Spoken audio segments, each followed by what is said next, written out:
네, 안녕하세요. 2023년도 전산세무 2급 자격증 취득을 위한 이번 시간에는 이제 실기편 강의를 시작하겠습니다. 저는 박명희 강사입니다. 반갑습니다. 자, 2023년도 프로그램은 매년 좀 개정이 되고요. 특히나 이제 세무 자격증은 프로그램이 개정된 걸 모두 다 반영해서 자격증 시험을 대비하셔야 돼서 관련된 프로그램과 관련해서 실기 DB를 다운로드 받고 그리고 세무는 회계를 공부를 했다는 전제하에 실기 과정을 진도를 나가기 때문에 어떻게 수업을 나갈 건지 뭐 그런 기본적인 내용들을 이 시간에 다루겠습니다. 일단 제목은 일반 전표 입력이고요. 자, 첫 번째 우리가 살펴볼 부분은 K랩이라는 프로그램을 여러분 PC에 설치하는 거를 일단 같이 해볼 건데 아마도 이제 전산 세무 2급은요. 전산회계 1급을 줄여볼게요. 전산회계 1급을 공부를 하고 이제 세무 2급으로 이제 학습의 범위를 좀 넓힐 때 많이 들어오세요. 세무 2급을 바로 들어오진 않아요. 그러면 여러분 중에 한 8, 90%는 회계 1급을 거의 대부분 이해하고 계실 거고, 그러면 프로그램을 설치하는 건 이미 하셨을 겁니다. 그래서 프로그램은 이미 설치가 되어 있을 건데, 혹시나 세무 2급을 처음으로 듣는다, 관심이 있다. 그래서 들으시면 어떻게 프로그램을 다운로드 받는지를 설명을 드릴게요. 한국세무사회 국가공인 자격시험 홈페이지로 들어가시면 되겠습니다. license.kacpta.or.kr 자, 프로그램을 한번 열어볼게요. 자, 이 사이트로 들어갔습니다. 자, 들어가셔서 왼쪽 하단에 보시면 맨 아래쪽에 K랩 수업용 다운로드라고 되어 있을 거예요. 자, 클릭을 하시고요. 누르시면은 여기 다운로드라고 하는 파란색 버튼을 눌러서 다운로드를 받으시면 되겠어요. 그리고 저는 지금 3월 22일 버전으로 되어 있지만 여러분이 이 강의를 들으실 때 5월에 만약에 들으신다 그러면 5월 달에 또 최신 버전으로 업데이트가 된 상태일 수도 있어요. 그러니까 날짜는 내가 지금 다운로드를 받는 시점에 최신 버전으로 업데이트가 된 걸 그냥 받으시면 되니까 특별히 문제는 없고요. 달라지더라도 아주 미묘한 차이기 때문에 굳이 크게 차이점이 없을 겁니다. 다운로드를 받고요. 그리고 다운로드가 되시면 바탕화면에 잠깐만 이렇게 해서 다운로드를 일단은 받았을 때 어떤 형태로 다운이 되는지 조금 보여드리고요. 자, 다운로드가 되면 요 디스켓 모양의 K랩 셋업이라는 응용 프로그램이 설치가 돼요. 다운로드된 폴더에서 제가 바탕화면으로 지금 끌어온 거고요. 설치는 되게 간단합니다. 얘를 더블 클릭하셔가지고요. 쭉 실행하시면 돼요. 중간에 동의합니다라는 클릭을 하나 해주시고 그리고 쭉 다운로드를 받으시면 뭐 한 1, 2분 정도 걸릴 거고요. 자, 다운로드가 되면 바탕화면에 이렇게 생긴 아이콘 하나가 여러분 바탕화면에 설치가 될 거예요. 여기까지가 프로그램 다운받는 방법. 자, 그러면 여기서 이 23년도 프로그램으로 로그인을 더블 클릭해서 들어가시고 들어가면 이제 최신 버전으로 되어 있는지 확인하신 다음에 종목 선택을 하셔야 되는데 우리는 전산세무 2급이니까 세무 2급을 클릭. 자, 드라이브는 내가 데이터를 저장하는 경로예요. 요거는 C 드라이브에 K랩 DB라는 폴더입니다. 잠깐 열어 좀 볼게요. 여기요. 우리가 여기 드라이브를 C 드라이브에 K랩 DB라고 보이시죠? 여기 DB. 그리고 K랩이라고 하는 마지막 한 번 더 클릭을 하시면 요 안으로 데이터가 이 안으로 이게 경로로 들어와야 돼. 여기 안으로. 이 안으로 데이터를 집어넣어서 얘를 요 프로그램 안으로 가져오는 작업을 이번 시간에 할 거거든요. 그러면 잠깐 요거 닫아 놓고요. 자, K랩 DB 그리고 그 K랩이라고 하는 폴더까지 들어가 보세요. 아무것도 없는 게 정상이고요. 회계나 다른 공부를 하셨다면 이미 이제 여기 안에 데이터들이 좀 있겠죠. 회계 1, 2급을 혹시 공부하셨다면 그럼 있는 대로 그냥 두시면 돼요. 그대로 두시고요. 잠깐 이렇게 삐껴 놓고 회사 코드에서 오른쪽에 도움말기 누르시면 아무것도 없죠. 그러면 우리는 세무 2급은 회사를 등록하거나 거래처를 등록하는 기초 작업은 안 할 거고요. 바로 들어가서 프로그램을 실행할 거예요. 어떻게 하실 거냐면 자, 이제 다시 교환으로 들어가 보겠습니다. 프로그램은 다운로드가 됐고요. 자, 이번 시간 다시 두 번째. 실기 백데이터를 우리 K랩 프로그래머로 가져오는 작업을 할 건데 전산세무 2급 백데이터는 회사 코드가 1001번부터 1014번까지로 설정되어 있습니다. 자, 그러면 이 데이터들을 압축이 되어 있는 자료를 다운로드를 받아서 얘를 요 K랩 폴더 안으로 복사해서 프로그램으로 학습할 수 있게 회사를 다시 프로그램 안으로 복구하는 작업을 해볼 텐데요. 첫 번째. 제가 자료실에다가 올려드린 자료가 있을 거예요. 자, 이렇게 생겼습니다. 자, 집으로 묶여 있어요. 데이터가 많으니까. 자, 그럼 오른쪽 마우스 누르셔서 뭐 반대집으로 풀든 다른 걸로 풀든 뭐 아무거나 일단 풀어보세요. 반대집으로 풀어도 되고 여러분이 풀고 싶은 집 파일로 일단 한번 쫙 풀어 주십시오.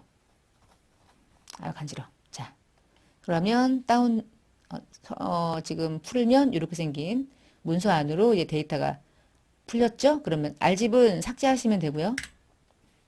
삭제 안 해도 되고 여러분 마음대로 하시고요.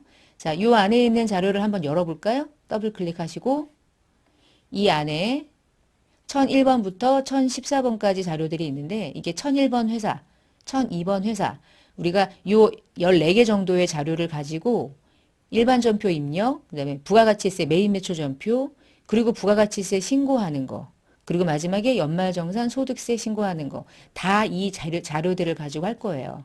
그러니까 요 데이터들이 23년도 버전의 백데이터입니다.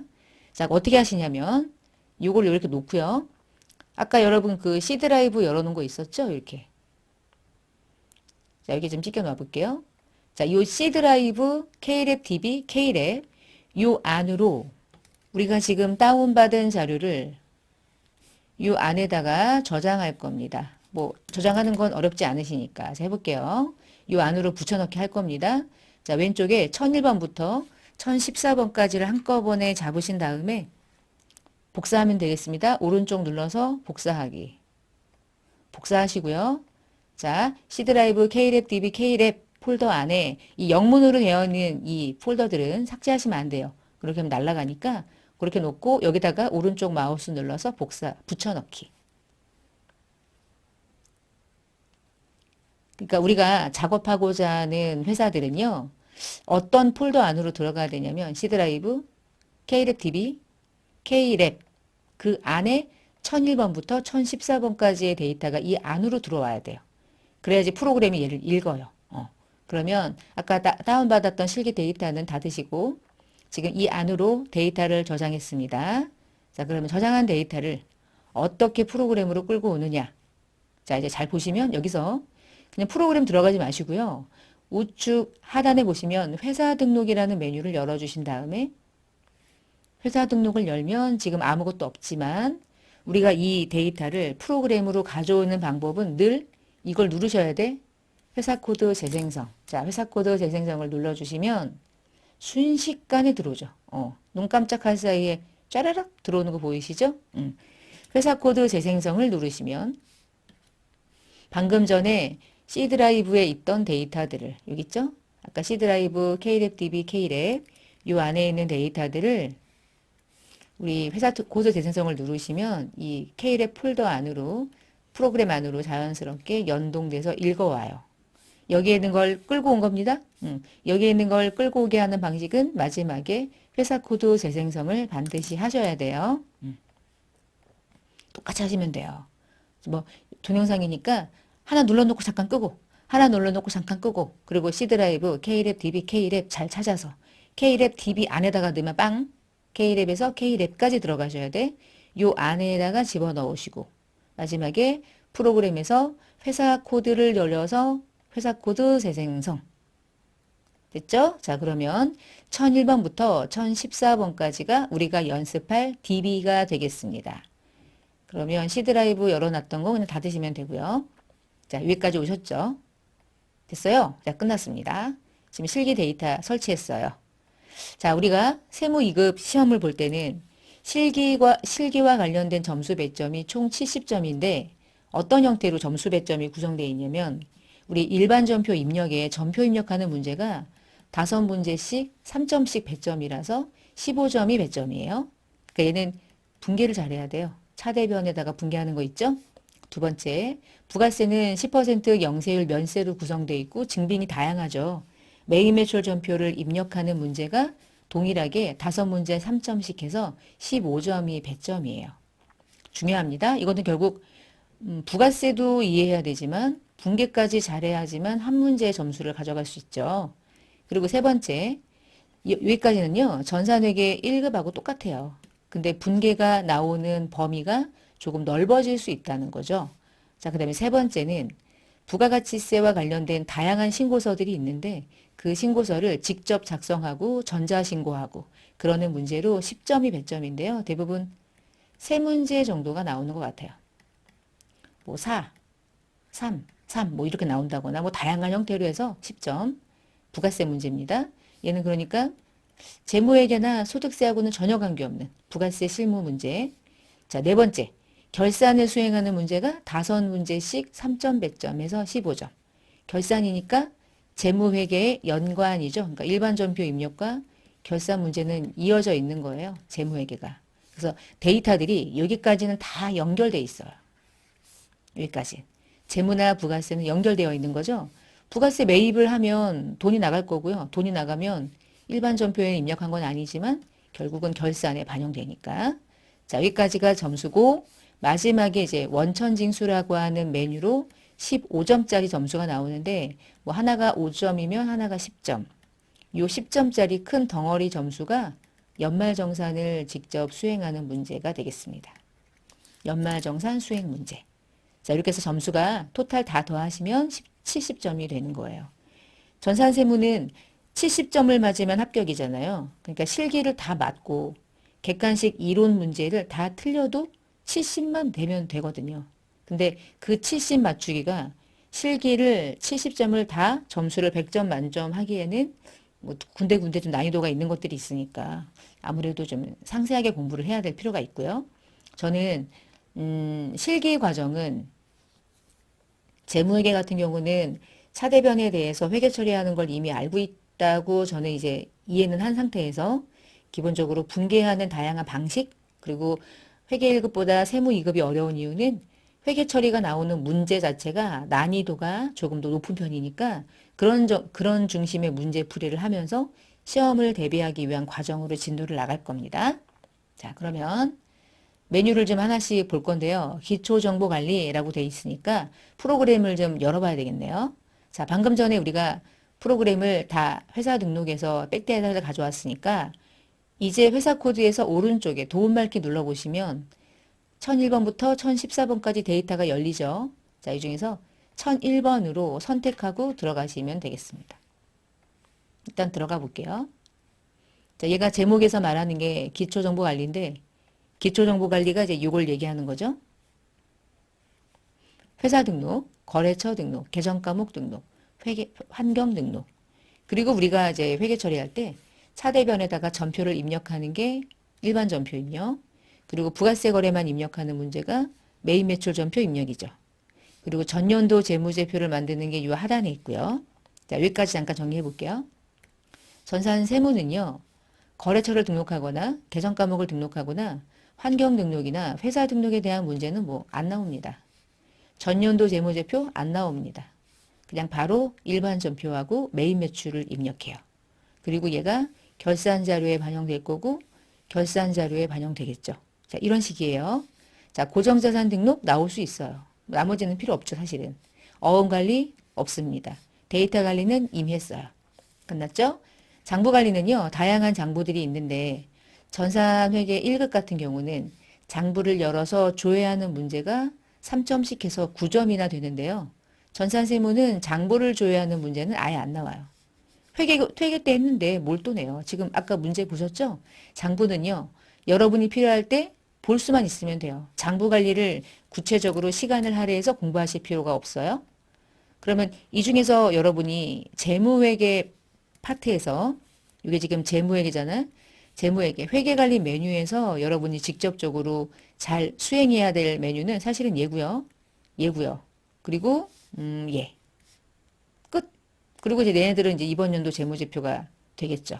건드릴 거 없고요. 건드릴 거 없고요. 뭐 됐어요. 건드릴 거 없어요. 이 정도? 이거 필요 없어. 얘도 필요 없어. 사실은 이제 회계 때 공부했던 것들에 대한 기초 개념들은 다 다루지 않고요. 자, 그 다음에 메뉴를 좀 열어보려고 합니다. 자, 오른쪽에 이제 부가가치 메뉴를 열어보시면 메뉴가 좀 많죠.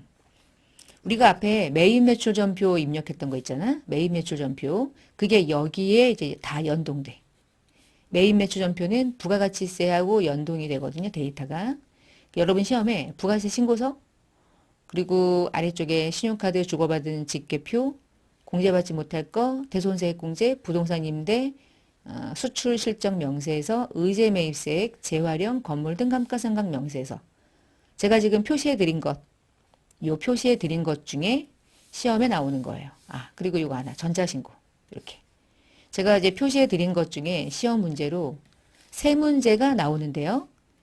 얘는 무조건 나옵니다. 얘는 무조건 나오고요. 자, 이 중에서 얘도 거의 무조건 나와요. 그럼 나머지 한 개는 얘가 나올 수도 있고 얘가 나올 수도 있고 이 중에 어떤 게 나올지 모르는데 하여간 이 중에 한 개가 나와. 그래서 하나, 둘, 세 개 이렇게 나오는 거야. 한 개, 두 개, 세 개. 그럼 나머지 얘네들은 이 중에 한 개가 나오는데 다 공부해야 되냐? 다 공부해야 돼요. 뭐가 나올지 몰라. 근데 공부를 안 하면 절대 못 만들어. 그래서 부가세 신고서를 좀 집중적으로 만들어야 되는 게 여러분의 이제 학습 목표고요. 그리고 마지막으로 여기 보면 원천징수라고 있잖아. 원천징수. 원천징수라고 얘기하면 누구를 얘기하는 거냐? 소득세. 소득세를 말하는 거고요. 아래쪽에서 소득세 문제에서 시험에 나오는 메뉴는 정해져 있어요. 첫 번째가 사원 등록, 두 번째가 급여 입력, 원천징수 신고서, 그리고 연말정산. 끝. 요 네 개. 나머지 안 나와요. 나올 게 없어. XX. 나올 게 없어요, 이건. 다, 여기서 다 만들어지는 거니까. 그리고 전자신고 어떻게 하는 건지 설명드릴 건데, 전자신고는 부가가치세에서 나오고요. 원천징수에서는 전자신고가 아직까지는 나오진 않았어요. 근데 설명을 드릴게요. 나올 수도 있으니까. 됐죠? 그래서 요 소득세, 원천징수 파트에서는 하나, 둘, 셋, 네 개. 그 정도 공부하시면 되고, 나머지는 그냥 걔가 보조 활동으로 보이는 것 뿐이지. 이 자체를 만들거나 하는 건 다 여기서 하는 거야. 그러니까 그렇게 특별히 다른 메뉴들에 대해서 많은 시간을 할애해서 학습할 필요가 전혀 없습니다. 자, 그러면 다시 이제 회계관리 메뉴로 들어오셔서 회사 등록, 거래처 등록, 계정 과목 등록, 환경 등록. 이미 여러분 회계 때 공부했던 것. 저 이제 시간이 아까워서 안 합니다. 자, 안 하고요. 요것만 볼게요. 환경 등록만 좀 열어볼게요. 자, 우리가 환경 등록은 어떤 기업이냐에 따라서 이 분계 유형 설정할 때 내가 만약에 제조업이냐 상기업이냐를 결정짓고 그 기업에 따라서 회계 처리도 연간을 짓기 때문에 얘를 세팅해 놓는 메뉴거든요. 그래서 매출 계정이 제품 매출로 돼 있다는 얘기는 그쵸? 제조업이란 얘기예요. 매출 채권이 외상 매출금으로 걸려 있다면 메인 매출 입력할 때 외상으로 걸면 외상 매출금을 걸게끔 세팅이 된 거고요. 주된 매입이 제조기업이니까 원재료가 될 거고 그것에 대한 주된 매입 채무는 외상으로 걸면 외상 매입금이 걸리게 세팅이 되어 있습니다. 그리고 신용카드하고 주고받은 거래는 미수금이 걸릴 때도 있고 가끔씩은 이제 대부분은 요 신용카드 매출채권이 외상 매출금으로 많이 걸려 있거든요. 지금은 왜 미수금으로 걸려 있냐? 요 1001번 회사에서는 부가세와 관련된 입력을 안 할 가능성이 높아서 그래요. 아무 상관없습니다. 입력할 때 확인하시면 되는 거니까.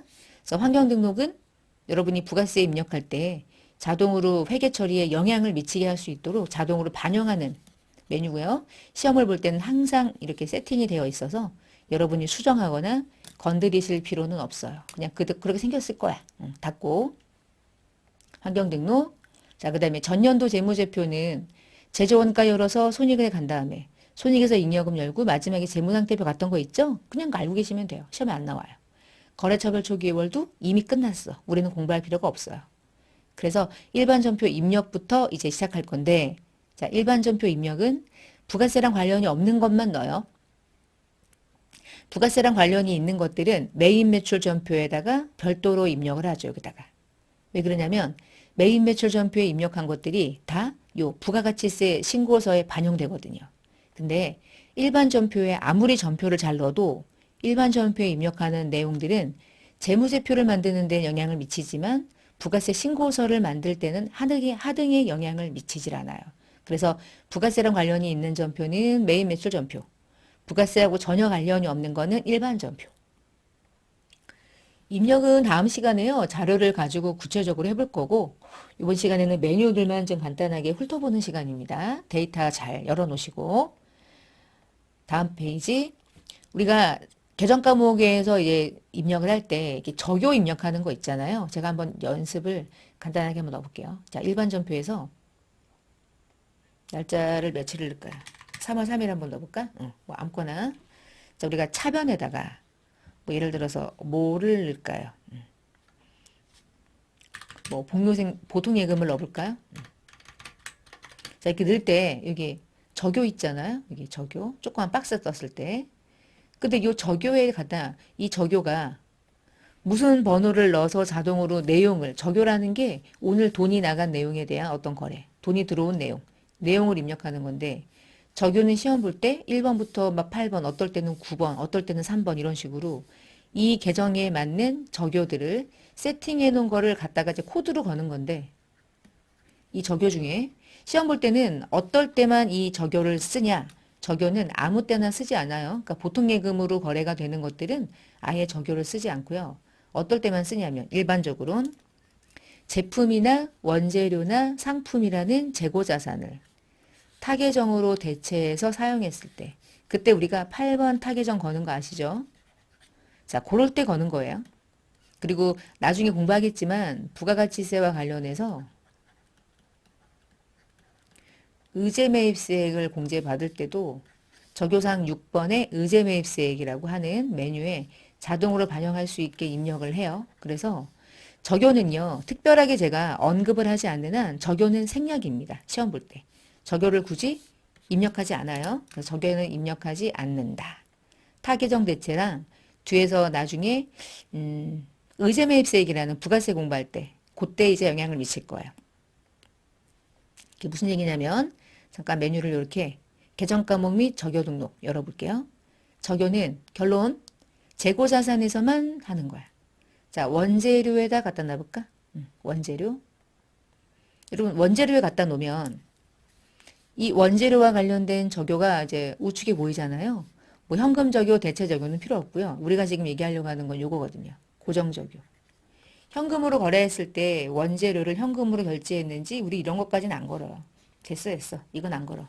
뭘 거냐면 의제매입세 공제신고서에 자동으로 반영하려면 적요상 6번 그리고 타계정으로 대체돼서 원가 명세서에 반영된다. 그럴 때는 8번. 이게 우리가 등록하는 적요입니다. 적요 2개 빼고는 입력할 일이 없어요. 없는 거예요. 자, 7번을 걸 수도 있어. 재활용. 근데 재활용은 요즘에 거의 안 나오더라고요. 근데 설명은 드릴 건데 그런 식으로 적요를 건다. 재고자산. 자, 그 다음에 일반 전표를 입력할 때 주의사항 중에서 돈이 나갔는데 현금으로 나갔어. 근데 차변의 계정 과목은 한 개뿐이 없어. 그럴 때 거는 전표가 출금 전표였죠. 두 번째, 현금은 들어왔는데 왜 들어왔는지가 다양해. 그러나 대변에 들어온 계정은 한 개밖에 없고 차변도 현금이 한 개야. 그럼 현금이 들어왔다는 전표를 쓸 수 있었죠. 입금 전표. 그런데 세 번째, 아니야. 현금이 자동으로 걸리는 전표를 쓰지 않고 나는 차변과 대변을 직접 입력할래. 그게 차변과 대변으로 직접 입력하는 거였죠. 자, 저는 미리 말씀드리는데 이거 잘 안 써요. 저는 이걸 쓸 거예요. 그냥 다.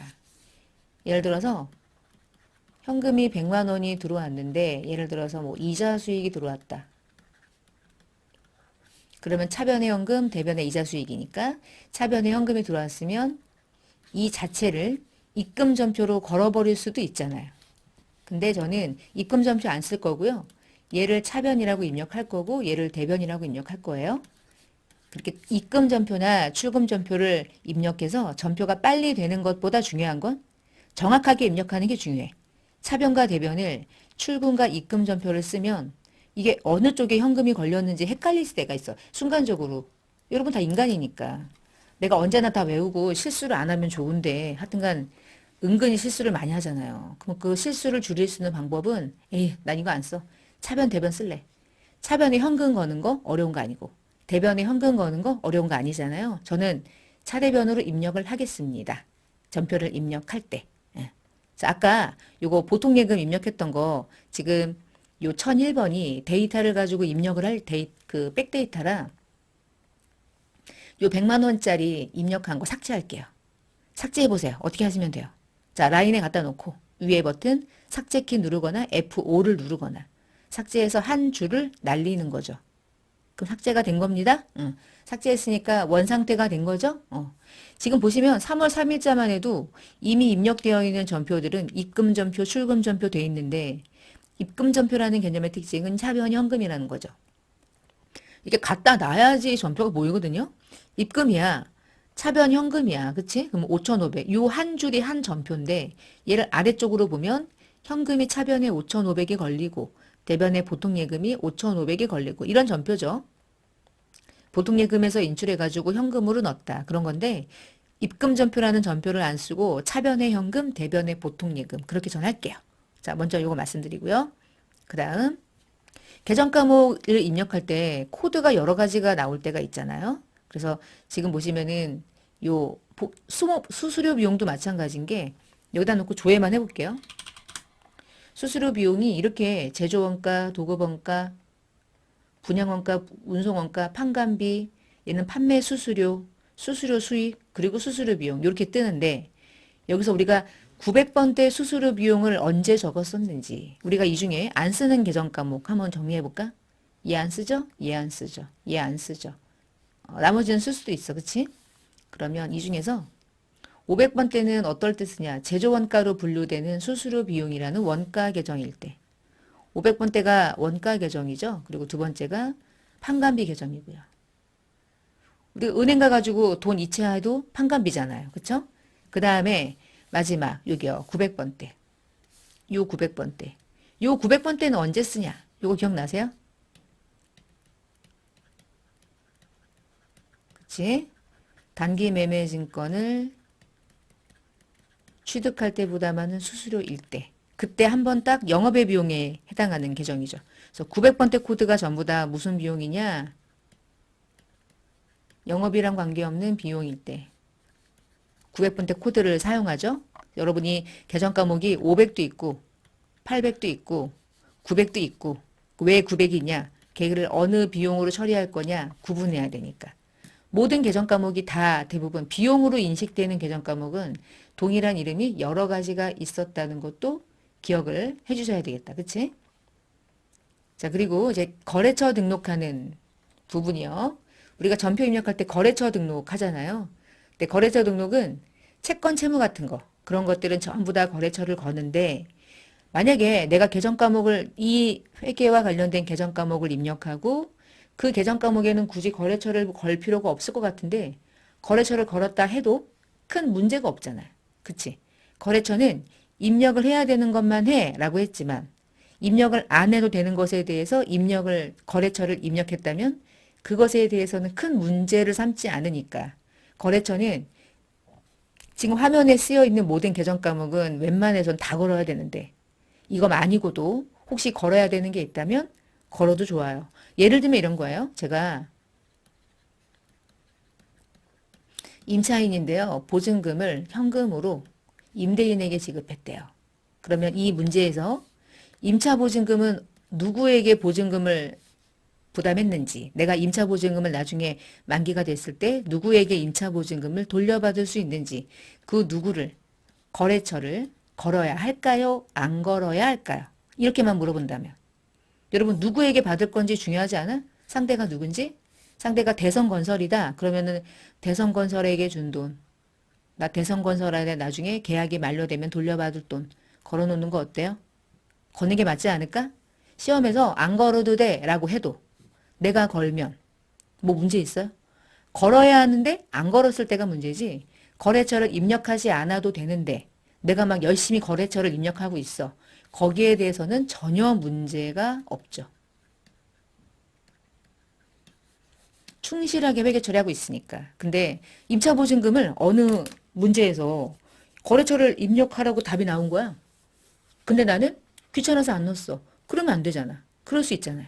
그러니까 거래처는 비용이나 현금은 안 걸죠. 그러나 웬만해서는 이 문제 안에 특별하게 거래처 명칭을 주었고 이것을 오늘 거래로서 끝나는 게 아니라 이후에 뭔가 주고받을 계정으로 인식이 된다면 거래처를 다 입력하는 게 좋아요. 그래서 거래처는 그렇게 정리를 좀 해보고요. 자, 그리고 이제 거래처, 그러니까 이런 얘기 하는 거예요. 바드럼이라는 계정 과목에는 반드시 거래처 코드가 들어가야 돼. 그러니까 글씨가 들어가고 이 거래처 코드가 빈칸이면 빵점. 이건 빵점이야. 그럼 어떻게 넣어야 돼?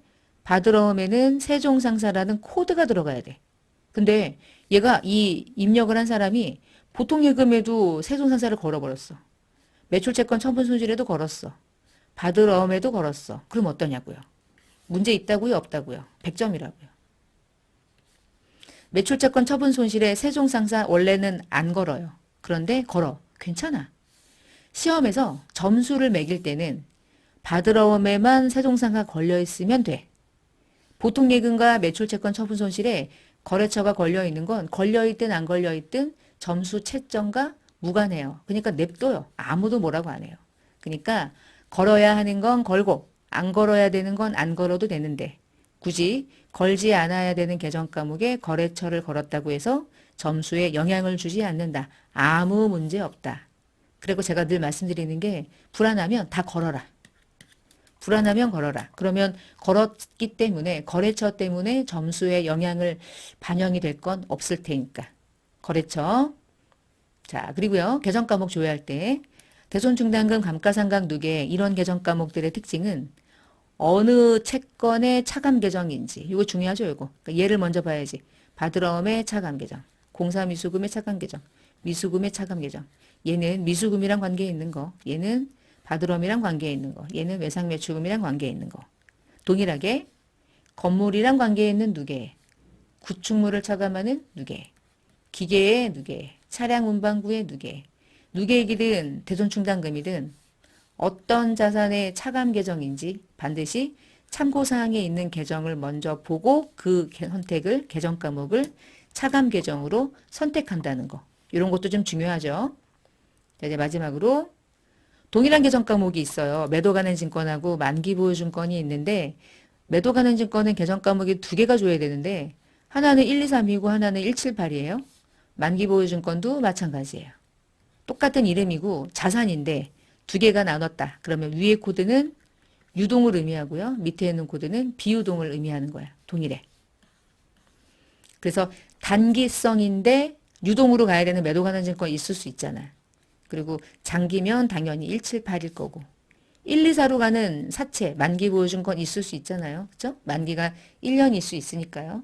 1년이 도래되고 1년이 초과되면 181 코드를 써야 되겠죠. 그럴 때는.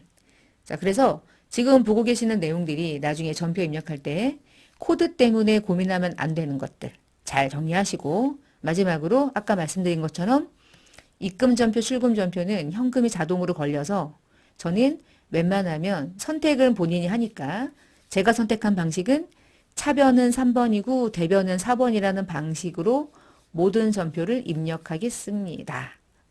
저는 이게 실수하지 않는 방식은 내가 직접 모든 전표를 차대변에 반영하는 거예요. 그게 가장 안전해요. 자, 여기까지입니다. 이번 시간에 프로그램을 좀 설치했고요. 그리고 뭐 페이지가 많은데 이 페이지를 혹시 교환으로 쓰실 때는 다운받지 말고 그냥 보세요. 보고서 뭐 굳이 종이 아깝게 다운받지 말고요. 한번 쭉 보시고 뭔 얘기인지 알겠어? 그러면 끝내시면 돼. 자, 다음 시간부터 아까 우리가 다운받은 1001번부터 1014번까지의 데이터를 활용해서 세무 2급에서 일반 전표에 나오는 문제들을 직접 문제를 풀면서 프로그램에 입력하는 연습을 다음 시간부터 할 거예요. 그러면 백데이터 설치한 것까지는 그대로 여러분 프로그램 안에 잘 저장해 놓으시고요. 저는 다음 시간에 또 실기 프로그램 활용하는 연습으로 또 강의하겠습니다. 이번 시간은 이렇게 마치겠습니다. 감사합니다.